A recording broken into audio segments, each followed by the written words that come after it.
Hello and welcome. I'm your host, Donica DeCastro, and you are tuning in to the What's in Your Case podcast. Our guest today is an autobiographical songwriter writing honest songs in different genres. He is the host of the Alchemist of Artistry podcast, host of several open mics around town, and the creator of the Sacramento Music Zine called The Sound, as well as a bedtime story reader.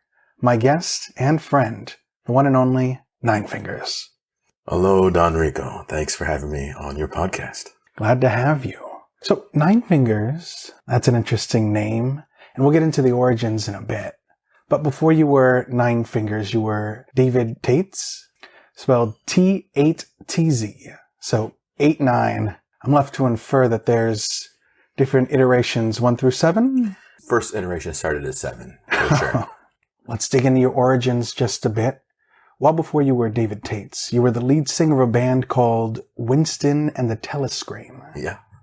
From the earliest video I could find, there was a live performance of the song Boyfriend recorded May 26th, 2007. As a reference for some of you younger listeners, YouTube was founded in 2005. That's as far back as I was able to find in terms of things I can see online. But were there projects before the Winston and the Telescreen? Yeah, I mean, Winston and the Telescreen is probably the first real deal one in which I was attempting to be professional, if that makes sense. That was basically from 2001 or something like that till 2011, maybe 2002 to 2012. But I started performing original music in front of groups of people in 1996, way back at the age of 14. I was a product of my environment, and so those first few years were spent in original Christian rock projects. I am not religious in any way, but I was back then, and so the music reflected where I was at. And was Winston and the Telescreen the first band that you started really recording music to put out? My first record was probably 97, maybe 98. It's just that some of those were on cassettes, some of those were on CDs, but they were all before the internet was really capable of storing things. Mm-hmm. So I don't have any record of those other than knowing that they exist. There's enough copies of them that maybe someone has something somewhere. But I think my first record that was like put on a CD to cassette tape was probably 98. And do you still perform any of those songs from the early years? No. I'd be a little bit curious. I'm sure there's like a couple songs that wouldn't pain me too much, but for the most part, I'm glad that the internet didn't exist in a way that would have made those readily available for people to listen to now. What was it like working with your band, Winston and the Telescreen? Working with the band in general is very difficult because even when all of you are friends, even when all of you get along really well, there's so many different, not just personalities, but different fears and anxieties for all these different human beings that you need to manage on some level in order to have any kind of longevity. That bands are just something that are very, very difficult to do. And that was one where I was always trying to make the process as democratic as possible while also still trying to get things done. And it's kind of difficult to do both of those things. And so if you want to get anything done, you kind of need to take more of a leadership role. But if you do, you have to understand that that might bend some personalities the wrong way. It gets very, very complicated. So that band was together for 10 years, which I think is a major accomplishment. And when we ended, even now, like the more musicians you work with, the more people you add on, the more difficult it is exponentially. So it's very fun to work with people, but it can make it very difficult to move forward. So I think people should be aware of that, but I think it's worthwhile, but you really do have to be careful the more personalities you add into such a serious relationship, because making music is very much a relationship that you're having with other people. It's not the same as being teammates. It's not the same as being friends. You are creating children together and people get really, really serious about that. And you've got to understand that. And I normally don't do this early, but I wanted to segment off certain parts of your origin story. So just like you drew a clear line between David Tates and Ninefingers, we're going to draw a clear line here. And let's go over your discography for this band. It looks like January 1st, 2007, you released the album Half of What We Say Is Meaningless, which has Let's Pretend We're Lovers, Boyfriend, Says She's Sorry, Venus on the Rocks, Greens and Blues, The Crown Prince Samo? Samo. Crown Jean-Michel Prince. Basquiat. Down and Out, parentheses, is only down and out, parentheses. 2 Minute Hate, Cynicism, Miss Heroin, and is it Chicago Eye or Chicago One? Chicago One. Chicago One. What type of advertising did your band do to promote these songs when they came out? Oh, back then, probably the most serious, and I don't know if you'd call it advertising, because we didn't really have a budget for advertising, but back then press mattered. So I'd say during those time periods, the things that helped us out the most were being in the alternative weeklies, which aren't a thing anymore. But did you used to have a weekly out here? I'm sure maybe that's like SNR used to be for y'all. But we had like the LA Weekly, the IE Weekly, the OC Weekly. These were these really small newspapers that focused only on local arts and culture. And so when we'd be interviewed by those different outlets, and we were in multiple ones of them, I can't remember exactly all of them at this point in time, but we used to get good reviews and good articles in us in some of those, as well as the local newspapers. We used to play a lot of college radio station shows back when people listened to radio. If that makes sense.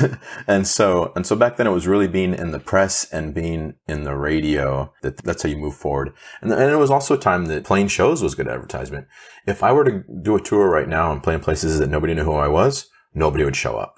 And that didn't used to be the case. It used to be the case that there were venues that you trusted as a person who maybe wanted to go see music on a Friday or Saturday night. And so you'd go no matter what and trust the venue to bring on good lineups. There's no pay to play, nothing like that. Like the venues would just focus on bringing in good people. So you could trust them. And that's how people would spend their time. And it was before streaming existed. So there weren't online video games with each other. There weren't binging anything. It was either maybe you go to Blockbuster and get rent a movie with your friends. But if you were someone who liked music, you would go out and you'd go to a good venue and you'd watch whatever bands were there. And you'd listen for real. And if you liked them, you'd support them. This is a completely different time. Everything is so different than it is now. And what was it like for you to submit music back then in 2007 for streaming? It was just getting a hold of the address that you needed and then hopefully making some kind of cool artsy little package to send to them. So you'd send them a press kit. And if you had, for instance, weeklies being nice to you, you could put in an article in there. And so if your package looked good, if you had good mentions by reputable sources, they'd be more likely to listen and then they judge for themselves. As an old man, it's frustrating for me now is I've had so many situations now where it gets into one of those same hands and they listen to it. They do that part and they love it, which is always good. And then they look at your social media and they say, you don't actually have enough followers. I love the album. It's so great. Keep doing what you do. But you don't have enough followers. So because you don't have the press yourself already, we're not going to put you on the format because we base our decisions on other people's views on what you have. It's just completely flipped. It used to be that you would want to get to that level so that they could share your work with other people. And now that's not the case. They look at your numbers and they don't care what you sound like. If you have enough followers, then they just put you on because they're trying to get those followers for them. They used to boost you. Now they use us to boost them. And it just has nothing to do with music. It just has to do with clicks and views.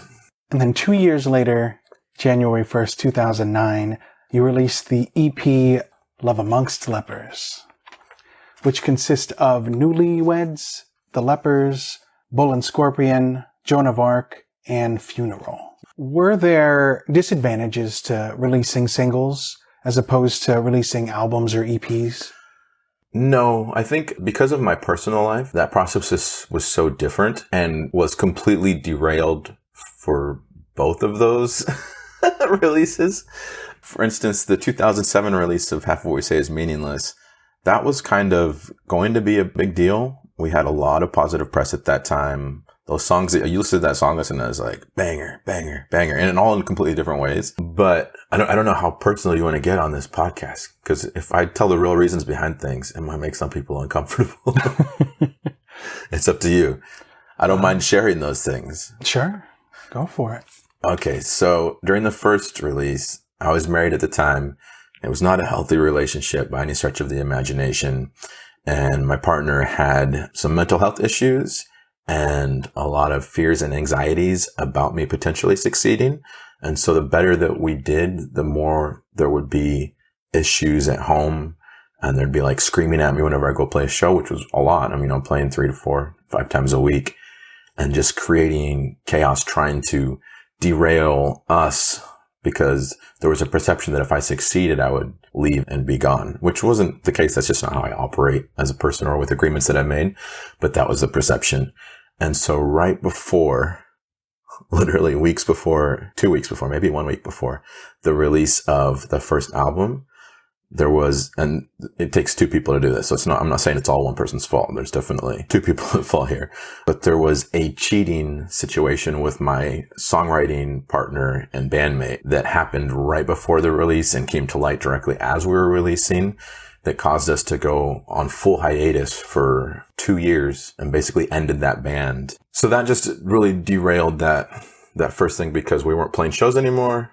We weren't even talking at all. So there was no, directly when we needed to be doing the most press and the most advertising and the most shows, we did absolutely nothing. And so that was kind of the fall of that band. And then later, as I tried to work on and maintain the relationship, we still had these other songs that we wanted to record. And that same partner went down like a really dark path. The same marriage partner, that is, went down a really dark path, became an addict, started overdosing, and was put into a forced rehab center because of some of the decisions that they made. And it was while they were in rehab that I called everyone back together and wanted to make this other record because I needed some kind of outlet to deal with all of those things. And that's why that album is the way it is. I think that's actually a really strong album that we did literally no advertising for at all. It was purely my own anguish putting that together. And it ends with the song Funeral. It's actually the only song that the lyrics weren't written by me, but I just loved it so much and it felt like such a capstone. Of course, of that song is Let Go, Let Go, Let Go. And it just felt like a way to release that relationship, which was never returning to begin with. So that whole thing was just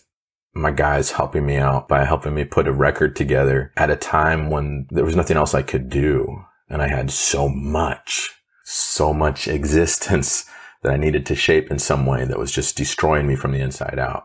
So there was really no press tour or anything like that. I know that after that, we got together for a little bit. We played a couple more years of shows and we even did like some college radio stuff again, but it was never at the same level because my existence was so broken at that time that I did what I could. And then when I realized we weren't really on the same path, then I ended things with the band, but it was just very bizarre circumstances. So that makes sense. With the next 2 releases, everything was finalized and the band had officially broken up in 2013. There's 2 EPs that came out a day after each other.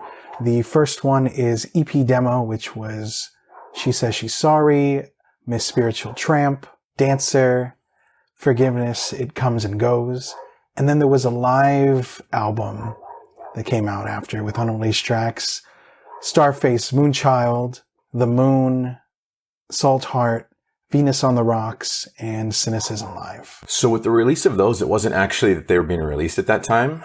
It was that I wanted to put things up on the internet because they were no longer available. So that was just me having DistroKid and being like, hey, let's not lose this different work. And so the live and the unreleased and all of that were just old tracks that I'd found on my computer that I'd forgotten about, and I didn't want them to be lost to time. So it was really, all that stuff was from the early 2000s. And after the band had ended, that's when you started going by David Tates. So it sounds silly, but I took a few years off of music after that second album to just focus on Dodgeball. I needed to reset because when it comes to Love Amongst Lepers, that was one set of processing about things that were going wrong and being bad. But the things that came immediately after that were 100 times worse in terms of watching somebody really deal with addiction, watching somebody overdose, watching the choices made. It was so much darker that I didn't have the ability to process it yet. And so I had to leave music for a bit and find other ways to exist. And luckily I ran into Dodgeball with something that I got hit in the face and I was just completely like, oh, I feel something. I mean, there's a reason that one record was called Love Amongst Lepers, and it was because of all the damage that I was taking emotionally and psychologically. I lost the ability to feel, and like in a real way, not just heart, body too. Like I'd be in fights and stuff. I wouldn't feel anything. I just couldn't. And so I'd become like a kind of a leper in that sense, as they don't feel things in their body, and I didn't feel a thing in my heart or my body. When I got hit in the face with a dodgeball really hard, and I was like, wait a minute, I felt that just for a moment. But for one moment, I was a human being again. And so I just fell in love and then started putting all of my focus into playing as much as possible. And then through the community aspect of that, finally gained enough love around me that I became strong enough to go back and process those things I needed to process through music. So that's when I came back to music. But there's a year that Sia was performing in Coachella. And at the time, I actually worked for Dodgeball, a dodgeball group in Coachella. So we were like working at the Field of Dreams for the campgrounds and stuff. We'd run dodgeball games and we'd run some other games. So I was in there Coachella specifically for dodgeball. But we'd also sneak in sometimes because they used to give us tickets. And then once I think it's Golden Voice took over, they're just like, no, we hate all of you. We want every single penny you have. So you're no longer allowed to go in. So we'd sneak in because fuck them. So I just happened to be there. I was not familiar with Sia at all. I'm sure I'd like heard whatever song was popular, but I didn't even know who they were, honestly. But that's just where my friends happened to be. So I went over there, and it was during a performance that later became like very iconic as one of the greatest Coachella performances.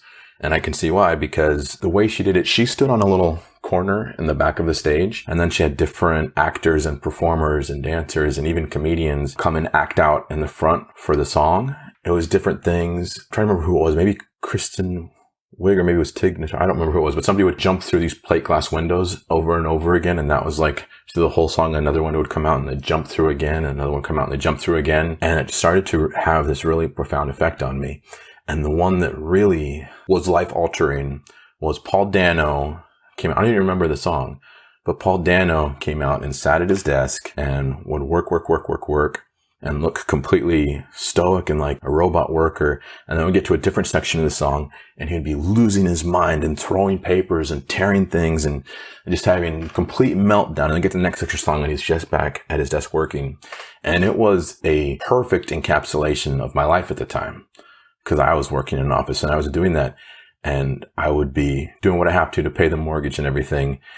And then every once in a while have a complete blackout or just be sitting at my desk and I'd been crying for like 30 minutes or something without even, my whole brain shuts off.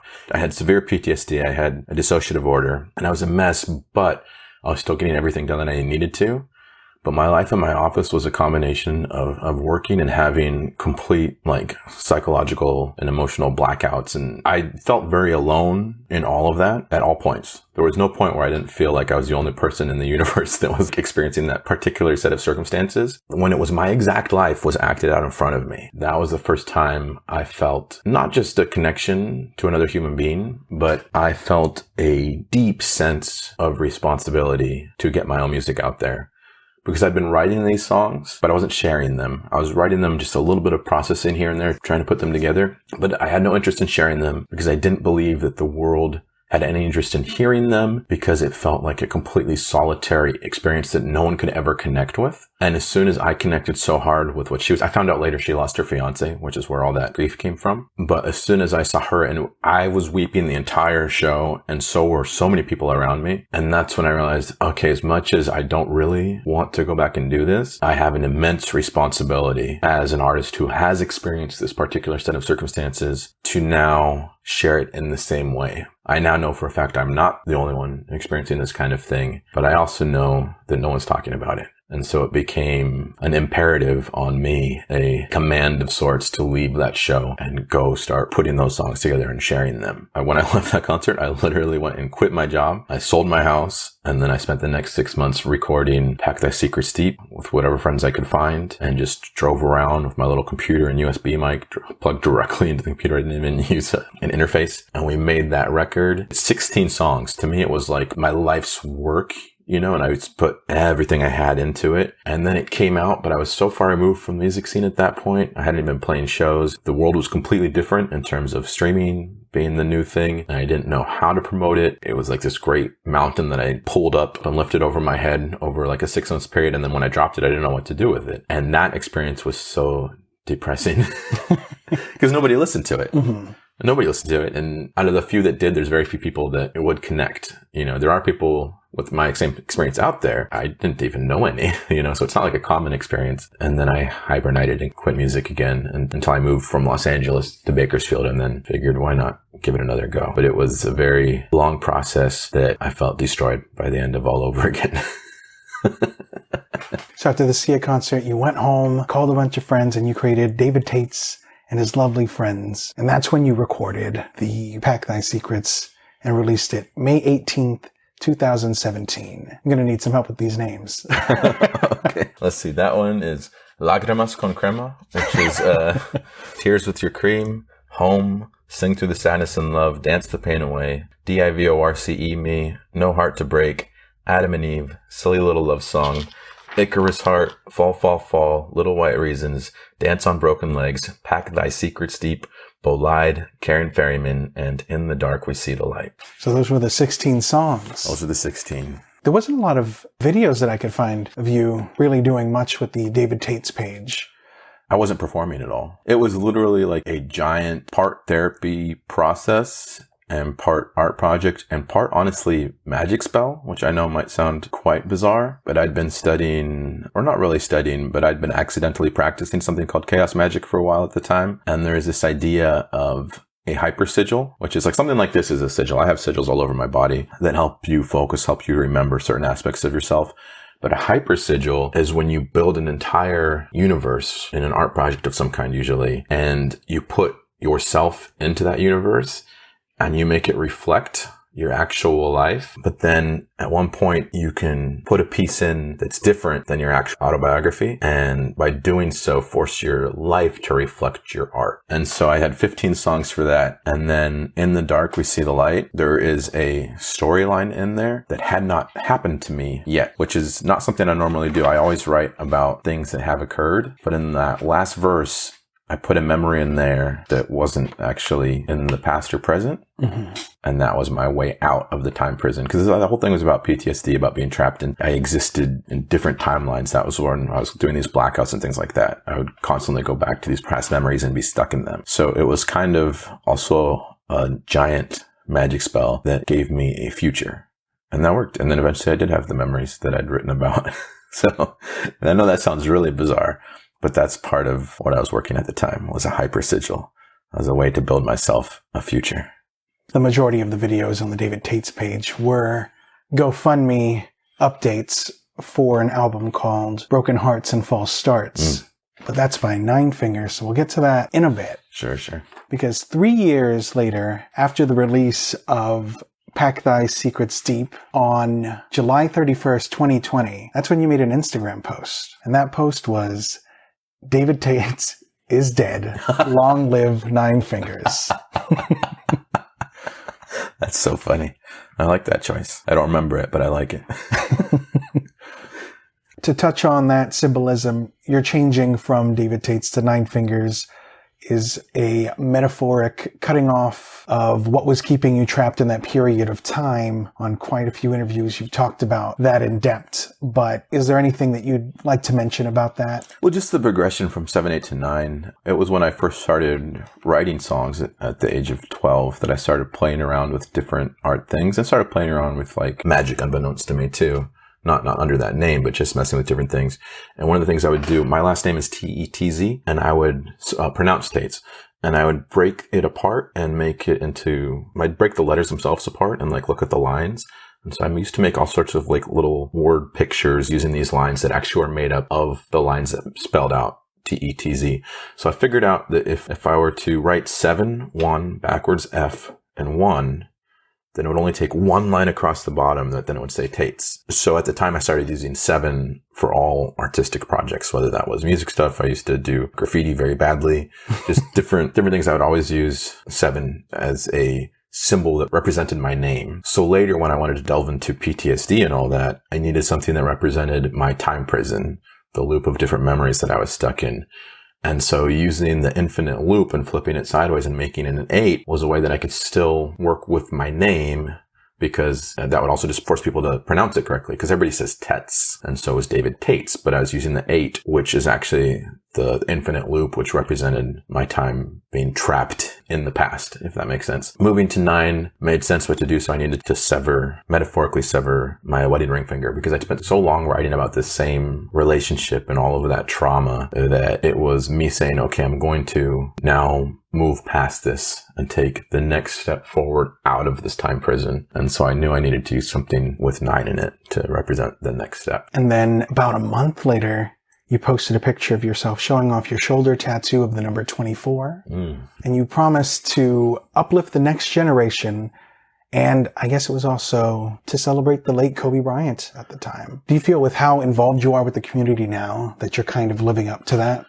Ooh, that would be nice. I don't think I've ever looked at my tattoo without feeling like I'm failing, because I just have spurts of time. When I was recording the last record, during that time period, putting in 10 hours a day, that's the time that I felt like I was actually living up to the standard that was set by Kobe. In general, I look at that tattoo and I'm like, oh no. So the 24 tattoo, I mean, that was put on literally the day of Kobe's death. I was quite a mess. There are people in music that I like, but I don't have musical heroes the same way a lot of other artists do. Most of my musical heroes are athletes, and Kobe was by far the one that had not only been with me the longest, but had the most profound effect on me. So much to the point that I don't even have a song named Kobe Bryant on this new record about basketball players, because if I do a song about Kobe Bryant, it has to be the best song of all time. Like, there can't be one part of it that's not the best. So I'm like afraid to even attempt it.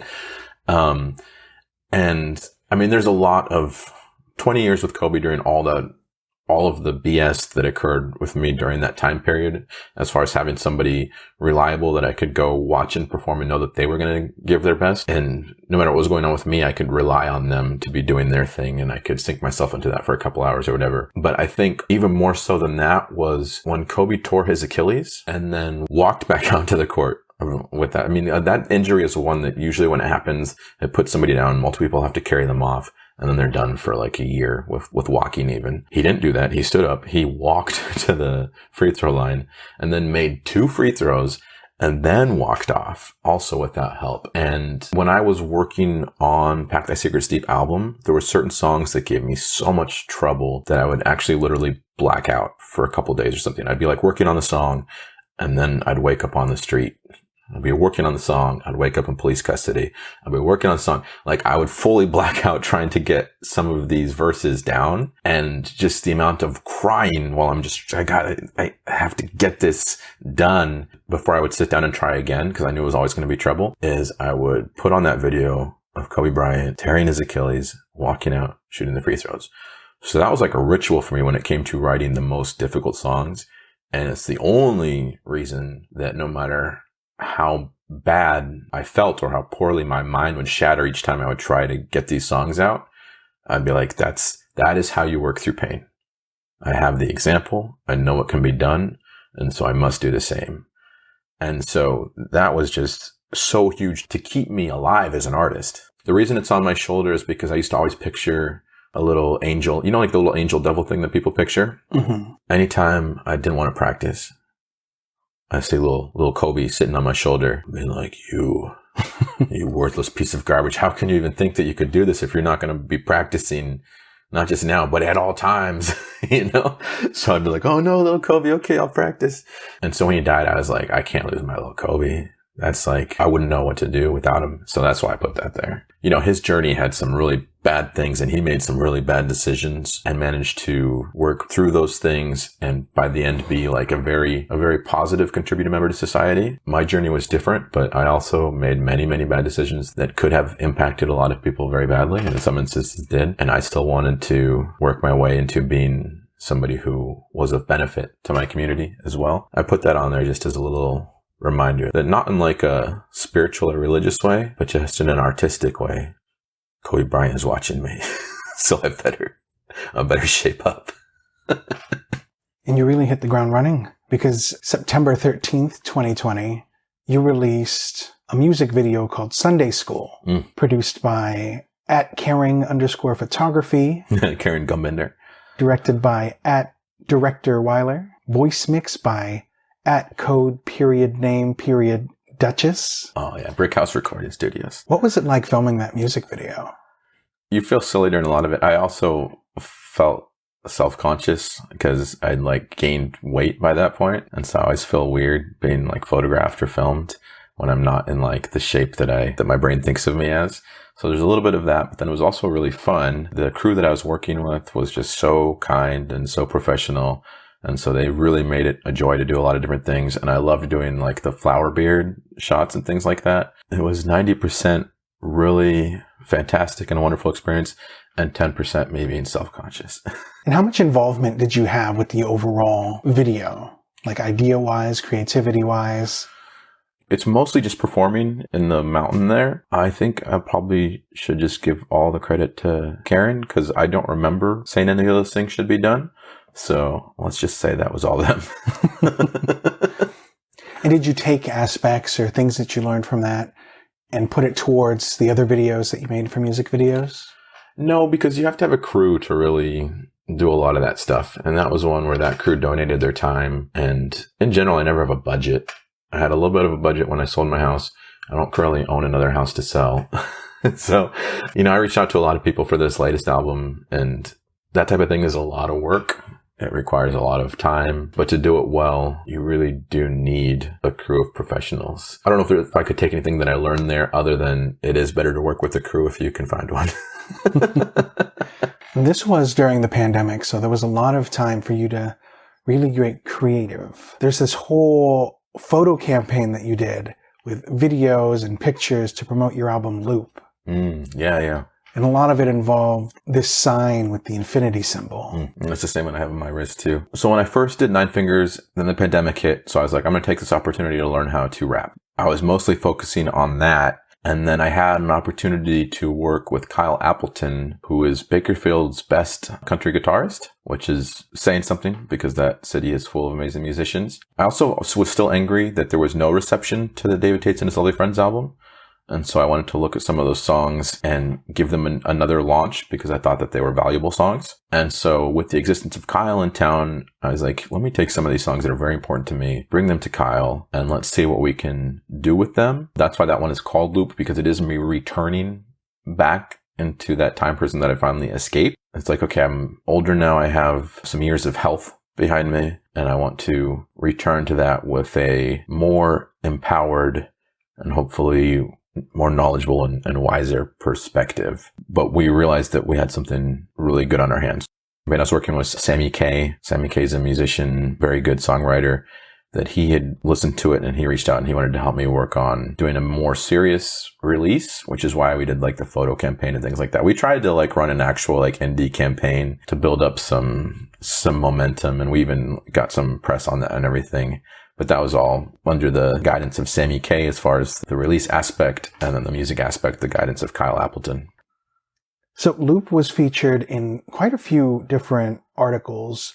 There was the New Noise magazine that quoted, "His sound forges the river between the banks of Tom Waits and Sturgill Simpson." And you also received a review. "It hit me like a freight train, one of the most intense experiences I've had with an album this decade," by Spiderhand Reviews. Yeah. How important do you think it is for people to get reviews of their music? So these days, in terms of like if you're using it to launch yourself forward into further success, I don't think it's important at all. Everything is based on views, followers, and shares, really. And when it comes to the opportunities you get, I don't think people, for the most part, I don't want to do a blanket statement, but for the most part, people do not care if you're good. They just care if you'll get eyeballs onto whatever it is that they're doing. So I think it's completely pointless. At the same time, it is really nice to have people intentionally listen to what you're doing. And so I think that's part of what's been lost, is because all of the metrics of success are now based on things that have nothing to do with the art itself. We've kind of forgotten that we should actually listen to these things. And I know for me, I still will send stuff to Spiderhands just because I want to witness like somebody just really listening to, I spend hundreds of hours on the albums, and it's just so nice to watch somebody listen for real, not as background music, not as driving and talking, not as anything other than just listening to the song, because for the most part that has been lost, and most of us design these things so that people will listen to them and not as background music. but just listen. So I think for us as artists, it's very essential because it means a lot when somebody does that and they have positive things to say.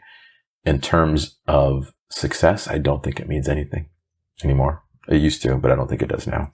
It's a weird age where people don't listen to full albums anymore.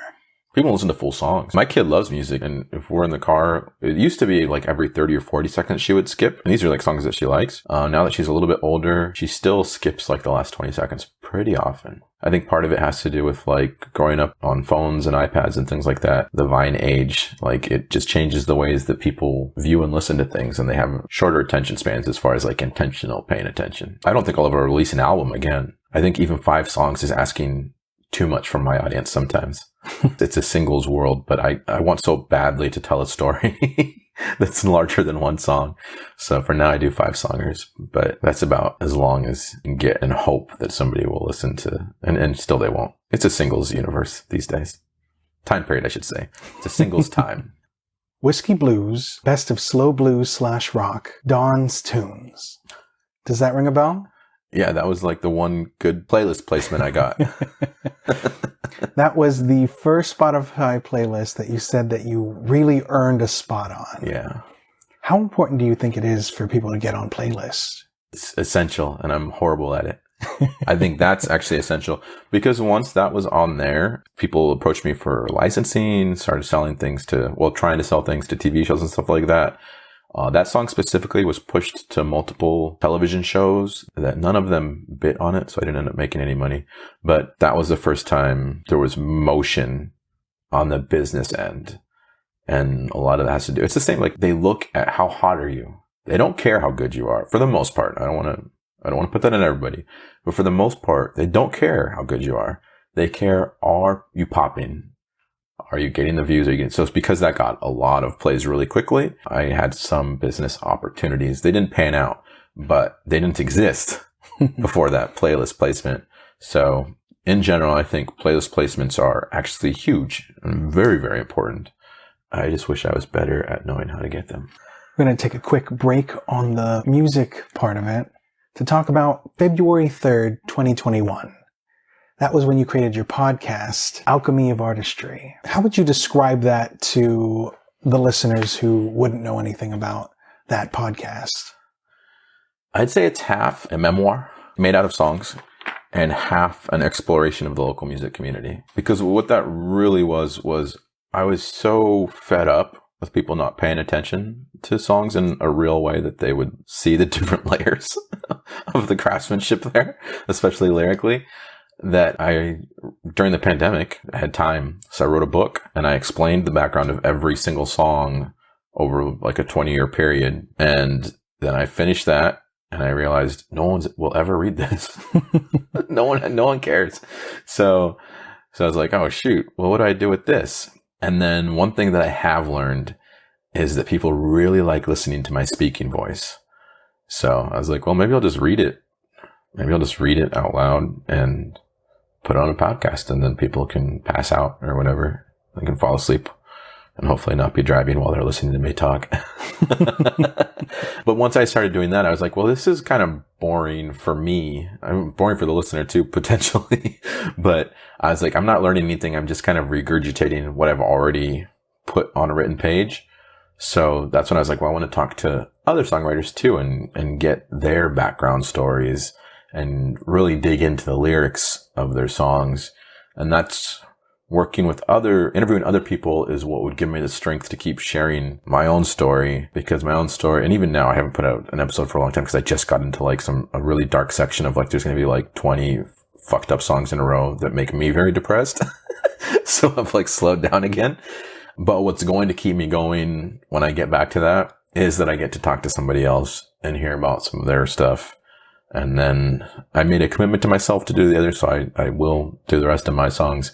But it's asking a lot of me emotionally to go back into those. I feel like it's necessary. It's an agreement I already made, so eventually I'll keep getting going and doing a bunch more episodes again.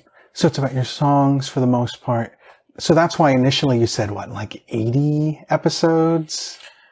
Yeah, who knows how long it's going to be. It's going to be pretty long. I keep writing, so I keep writing new songs, so it's going to end up being pretty long. I mean, I try to do it in chronological order.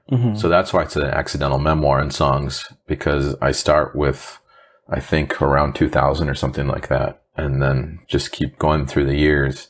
So if you actually do listen to it, by the time you get through the whole thing, you'll have learned a whole lot about my existence. And then about mid-2021, you were moving to Sacramento. But right before that, you were nominated for the Bakersfield Music Awards. Sunday School was nominated for hip hop and Lilith for country. Did you end up winning any of the awards? I did win the Country Single of the Year. I was very happy to win because I got to give a speech to a crowd, which is something that I didn't know that I'd wanted to do my whole life, but apparently did, because I was like, this feels like some movie shit. I like this. It was really fun to dress up for a night. Going into it, what I was most excited about was the fact that I was nominated in hip hop and country in the same year.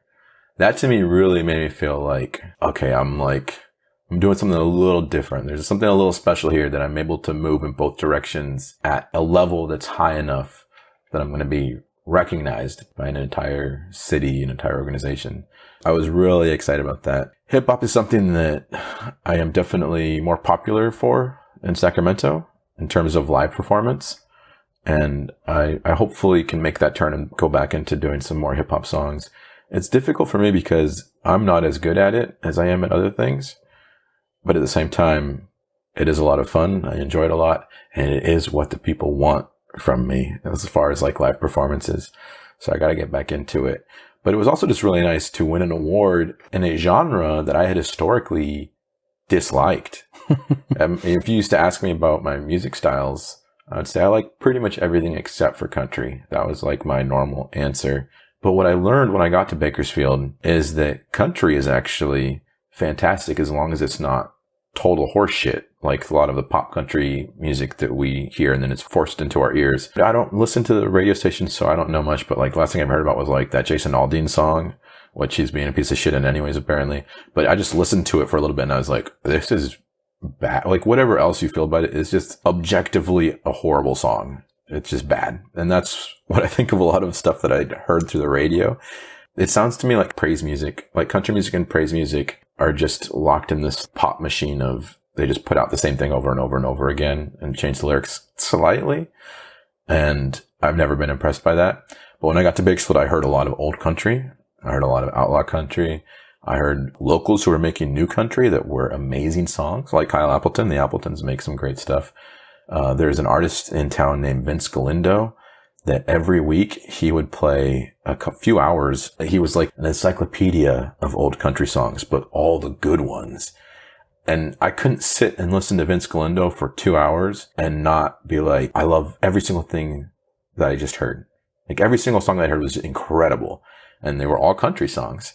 So you got to find the right stuff and not let the big corporations force feed the nonsense on you. But it was really interesting to me to have an award here that says country on it is just wild, because it sounds funny because people think, oh, you'd never do hip hop if they saw me as an indie rocker back in the day. And well, hip hop was never in my mind. Really, I would never do country, you know? So it was a very nice experience. I appreciate them for giving me that. And I actually won that award and gave that speech. And then the next day drove here. That was my very last night in Bakersfield, was winning a country music award. October 24th, 2022 is when you started posting some of your originals on Ultimate Guitar. What's that process like to get your songs on to Ultimate Guitar? It's not difficult. As long as your songs are released, I think you can do it. That's actually something I need to get back to, because now I actually have all of them in songbook form, and I just need to go back, and I should probably do that this week, actually, because I love it when I love learning other people's songs. So if anybody wants to learn one of my songs, I want them to be able to do that as easily as possible. So I think if you just go in there, you have to earn some points by helping them out with some stuff, but it's pretty easy to do. I would recommend anybody who has songs that are released to why not, you know? I think I only have 6 songs out there. I need to go upload all of them. I want everybody to know how to play my songs. And you're the person behind the zine. Is it The Sound or Sacramento Sound? The sound. The sound. But on Instagram, it's Sacramento Sound? In general, as an older person at this point, I feel like my most necessary contribution to music, no matter what it is I need to think of myself as a rock that hits a pond and then creates these ripples, whether that's something like, for instance, the songwriter circle, where you're helping people along and getting them to start performing more and getting them to release records and things like that. Or it's something like the sound, where you're getting people to put things together in a way that it can be shared with more people. At this point, I'm just a rock hitting the water. The thing that I'm trying to build up has become as heavy as possible, because the heavier I am, the bigger ripples I can create. And so the sound is a really nice way to do that, because it does take some work, but for the most part, I try to make people do most of the work on their own and then send it to me, and then I can put it together more easily. Sometimes it doesn't work that way. Sometimes I have to do a lot more work on it than I would like. But the idea is to have this compilation album. Compilation albums used to be a thing where like different people in a city or different people on a record label would put like singles together on a CD. And then you're like, oh, I like that one band. So you buy the compilation CD, and it'll always be really cheap because it's really a promotional thing. And then you listen to it and you maybe find 3 or 4 other artists that you really like. And so that was kind of the idea. It was a few-fold. One of them was to have a local compilation album. But another aspect of that was doing it in such a way that other people can learn your songs. Because if somebody can learn your song and perform it, they develop a different kind of relationship with the song. It's one thing to hear it, and sometimes that can create a really strong bond. But when somebody can also play it and reinterpret it their own way, it becomes more of a living thing. So it's really trying to figure out a way to help everybody like have more opportunities to promote each other, learn each other's songs. But even that, it was a lot of work to do that. It cost me some money. I did eventually recoup a lot of money back, but it still was very expensive to do. And I didn't really see the kind of thing that I wanted to see, which was like people learning each other's songs and posting them. I wanted like a bunch of that. And I wanted people to like be promoting each other and all of that. And that didn't really happen. There's a few instances, but it's just interesting because oftentimes I feel that kind of frustration with my own music. I think I had some high hopes, and maybe you should never put expectations on things. But in this instance, I had some expectations that weren't met, which is that people would promote each other. And for the most part, they didn't. So as much as I love the sound zine, I'm kind of disappointed in everybody, honestly. Hopefully we'll be better this time around. We'll see. It's still a great concept. The local library put it into their permanent collection. Oh. So it was like nice to first time out immediately be thought of as an important part of local history. That's what I mean. It's like weird because like things are often wins and losses at the same time. Like that's really special. That's really cool. And that's kind of a win for all of us. But I want more. I want more for us. And I want us to be good to each other. And I want us to promote each other. Yeah. So the reason it's the sound and then ours is Sacramento Sound is because the kind of ripple that I wanted to be was, first of all, I had bigger ambitions for us as a sharing community, but also I want one of those ripples to be other cities to make their own the sound. And I don't mean like because I want to trademark it and someone, because I lose money on this thing anyways, but I want it. I think it's a beautiful resource for a city and their arts community and their listening community to have something like that. And so I don't want Sacramento to be the only one. I want it to be a thing that exists in every city. And it's not difficult to do in terms of making it happen. It just takes a few people doing some work. But that is one of my eventual goals for the sound. We'll see what happens after the second issue. But my goal for the sound is for it to be something that it starts existing. I want to see the Modesto sound. I want to see the Stockton sound. I want to see the San Francisco sound, Bakersfield sound. I want to see that spread out. But in order for that to happen, people have to invest in each other's success. So we'll see if they learn that lesson. I don't know. So let's start digging into the discography of Ninefingers. April 15th, 2019, a single called Where the Water Meets the Earth Beneath the Sky. March 18th, 2020, you released the single Eustace, parentheses, Quarantine Cuts. Then March 20, 2020, you released your EP, the one that you'd been crowdfunding for, Broken Hearts and False Starts, which consist of Sunshine, Sad Boy 9, Ribcage, Last Kiss, The Answer. What was your experience like crowdfunding? Awful. I hate crowdfunding. I mean, we hit our goal for that. And so it was beautiful. People were a huge help.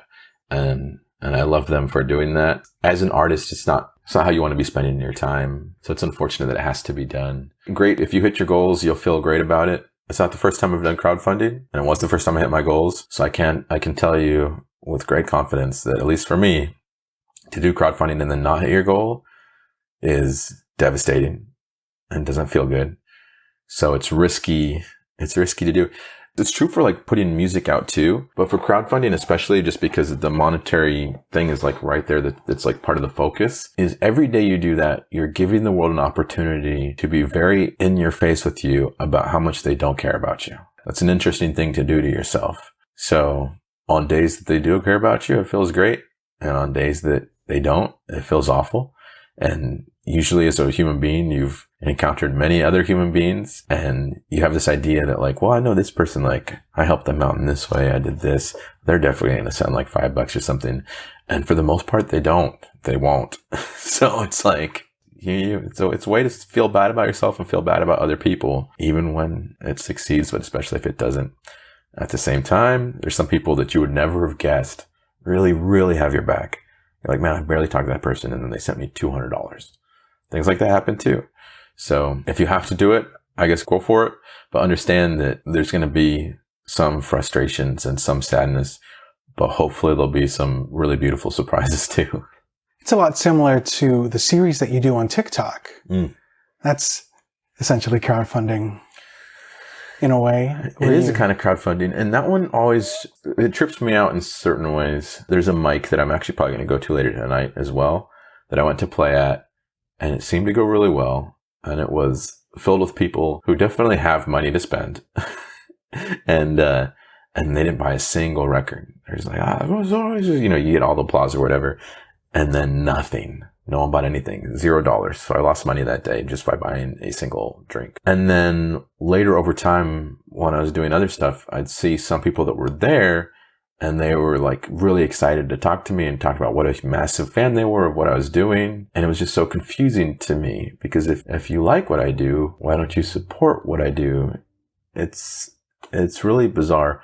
I think it's something, as far as keeping track to that level of your funds and how much you're spending and how much you're making, I think is a worthwhile thing for anybody to try, just so they can see really where they are at. And the nice thing is that if I hadn't had to take some massive expenses, like a new guitar and a new PA, that I'd actually have like made some money this year, which is new. I'm used to just losing money. So by being so intentional about keeping track of every little thing, I've also made a few different choices. Now, enough money to survive? No, not even close. But I'm used to losing money ever since streaming became the norm. So it's kind of interesting to make a little bit here and there now without playing. Anybody, if they really want to, can make a ton of money if they go to wineries and breweries and play covers. That's one way you can succeed in music. Well, that's one way you can make money in music, but I don't do that. And I'm not going to do that because I have too much respect for my songs. April 1st, 2020, you released the single Summer Symphony. April 29th, 2020, you released the single Sunday School. October 16th, 2020, you released the single Ferryman. Yeah. October 26th, 2020, you released the single PTSD. November 9th, 2020, you released the single Chicago. And November 15th, 2020 was the album release for Loop. Let's get some help with these ones. Oh, no, it's the same. Because it's got the My Fumados. So it is the same songs that were singles, just now released as an album. And that was something the Sammy K taught me will get me more attention, is that if I release an album, nobody's going to listen to it. But if I release the album one single at a time, some ears will get to it. And he was correct about that.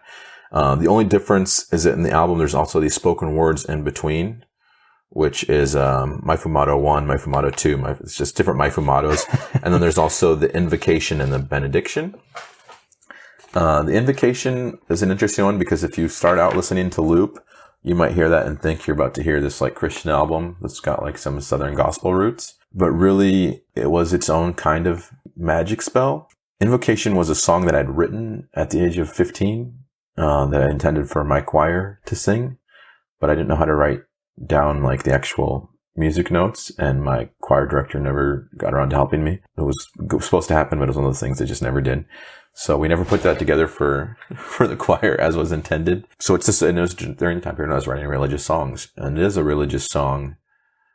But my thing with going back into some of those same songs for trauma was that I was very cognizant of the fact of how many blackouts and dissociative episodes I'd experienced when putting those songs together the first time.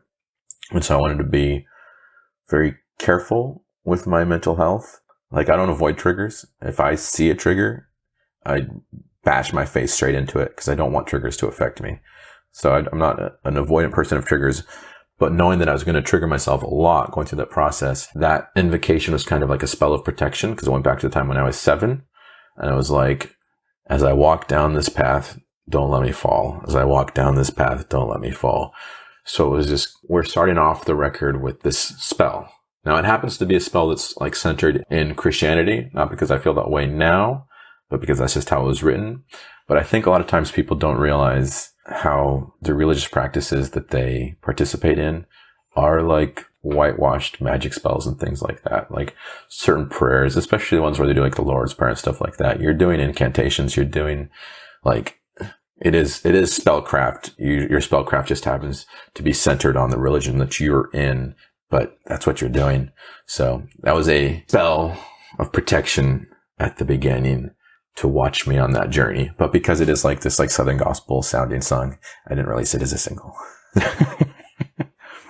And then January 8th, 2021, you released the single Got Me with Lucas Luciano. What was it like collaborating with Lucas Luciano?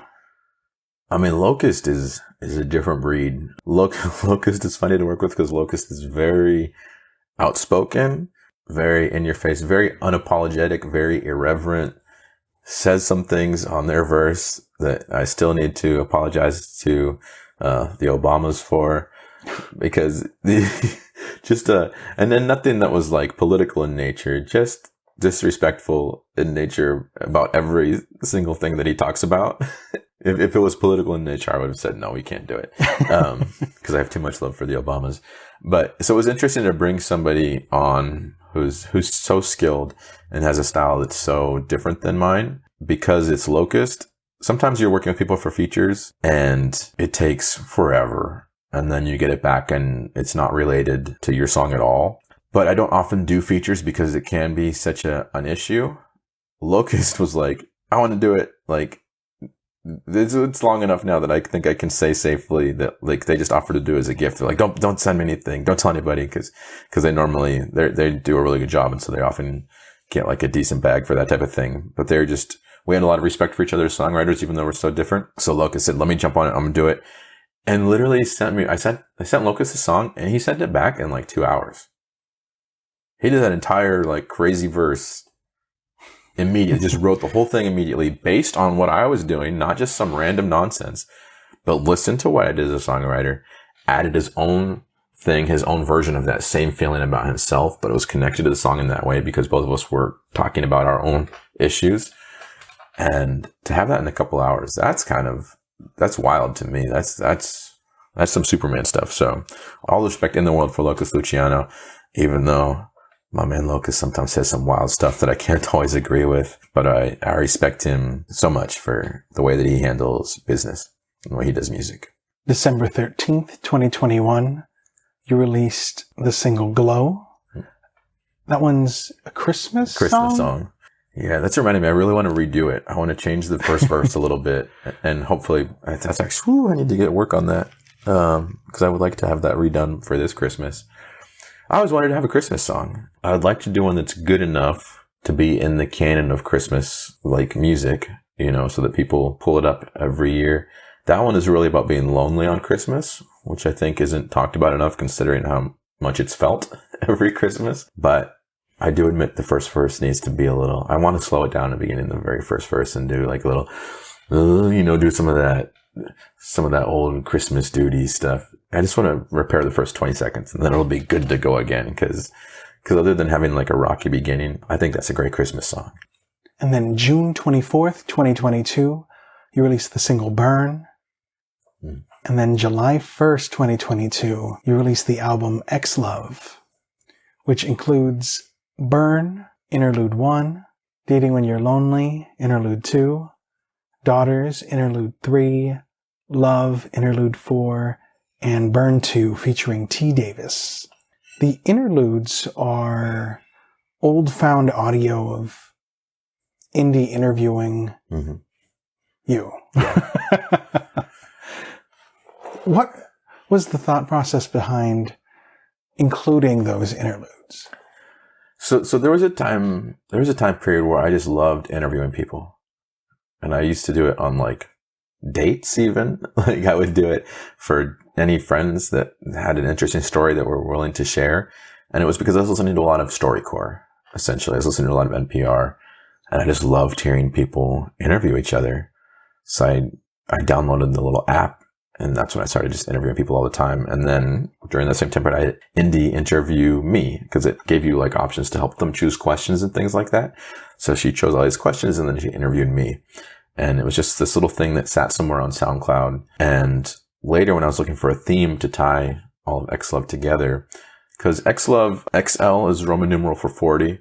Making that album was a gift I gave myself for turning 40. I was like, okay, I want to do something for myself.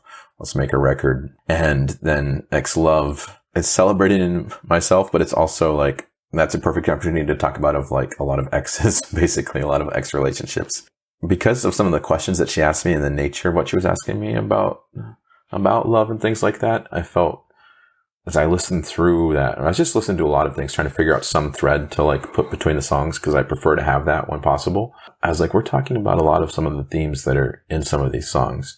So I just pulled a few clips from that longer interview and put them in there. And also she's like a big part of my 40 years of life as well.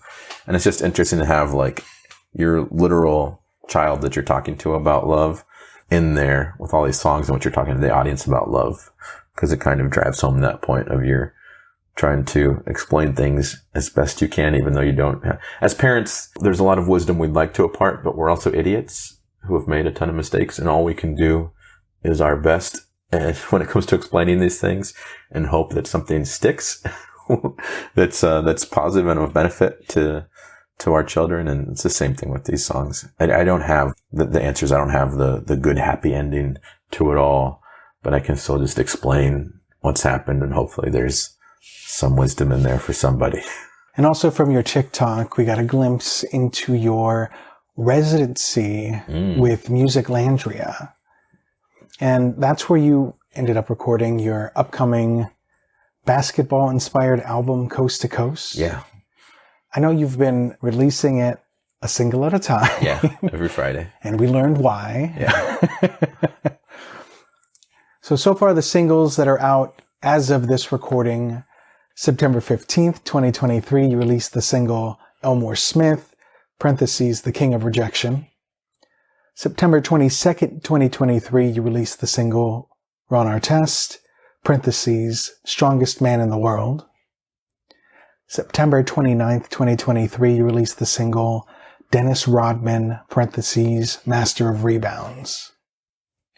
Now, you and I have talked about certain aspects of this album, and one of the aspects was you changed the album art because you really wanted a certain image to be a part of the album art.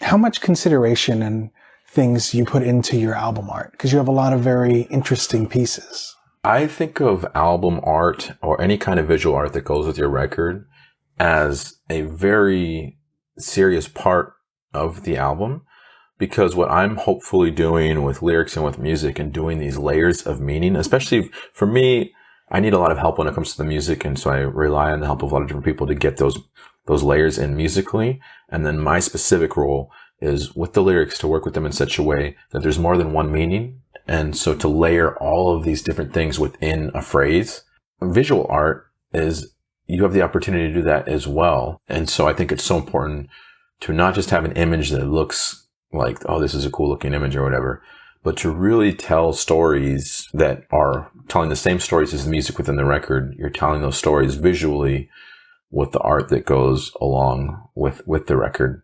And so, I mean, I'm a college dropout. I dropped out to focus on making Half of What We Say Is Meaningless, that first Winston Telescreen record. While I was in school, I was a fine arts English double major, and the thing that I was really good at, the things that I was actually like getting recognized for and getting awards for and things like that in school was in the role of art director. I didn't have the skills myself to make the good art, but I was good at bringing different people on, knowing the different layers that I wanted, and putting those together to tell a story within a single image.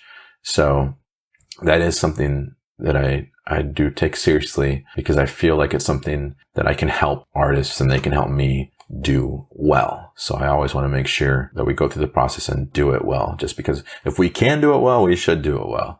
So the art is very important to me. Something like that is like a little more colorful. Well, you'll really see an example of that is the 4 custom tarot cards in Pack Thy Secrets Deep for David Tates and His Lovely Friends.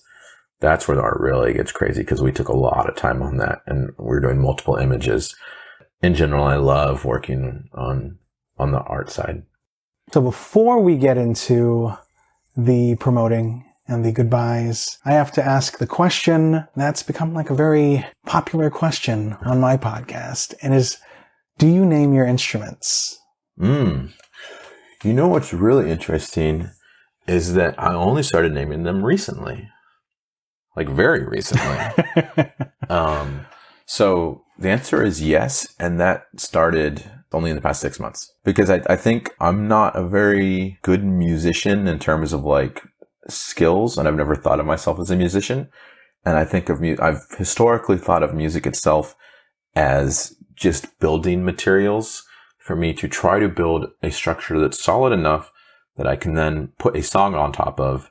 And then I bring in the real musicians, we make it, a building of some kind. We make it beautiful, but that's through their efforts and not mine. I just need some basic structure to put some lyrics on top of. So I have never had that much respect for my instruments as far as like being a craftsman who knows what I'm working with, because I just haven't had the skill set to understand how beautiful they are. But for some reason I started naming them this year. So maybe I've gotten a little bit better as a musician to the point that I'm starting to learn to respect my tools. So right now I only have the 2 that I've been recording with have names, and that there's the recording king over there, which is Bronny James III. Oh. And then I have my main guitar now, which is Jonathan the Faithful. And actually, see, even that one, I have another guitar. Just before I bought Jonathan the Faithful, I had a guitar that was getting a little sketchy in terms of string buzz and things like that, even with me sending it to the luthier and all that.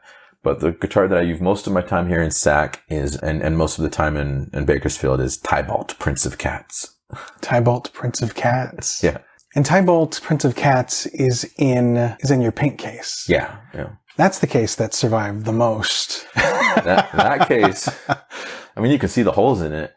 That case, I've been in multiple severe car crashes, where multiple cars have been totaled, and that case is still protected, the guitar. And I even had my kid's mom one time drive off angry from a show and run over my guitar in the process. Maybe not on purpose, I don't know, but ran over my guitar with the case, and that case survived that too. And the guitar inside did as well. So that pink case is not joking, although its integrity might be compromised at this point with all the various automobile adventures it's undergone during its life. Well, thank you for being our guest here on the What's in Your Case podcast. Do you have anything you'd like to promote and tell the listeners where they can find your content? Yeah, I'd like to promote every local musician that you know who has done something who you actually think is rad, but you have not gone and spent $5 on their record on Bandcamp. And I would just really like you to do that, listener, let's let's give yourself a budget of $15. I want you to choose three local musicians who you like, and you know you like them, and just go to their Bandcamp and buy their album for $5. 3 different people. I don't care who it is, because all of us need it. And we need not only, it's not even, for a lot of us, it's not even the dollars, but just the respect and the love of somebody saying, I care about you enough to think you're worth at least a single cup of coffee. So that's what I want to promote. I know each of you knows a few people who you haven't bought their record, and I'm not going to say shame on you, even though I thought it. I'm just going to say you now have a chance to do better and support your friends. So do it.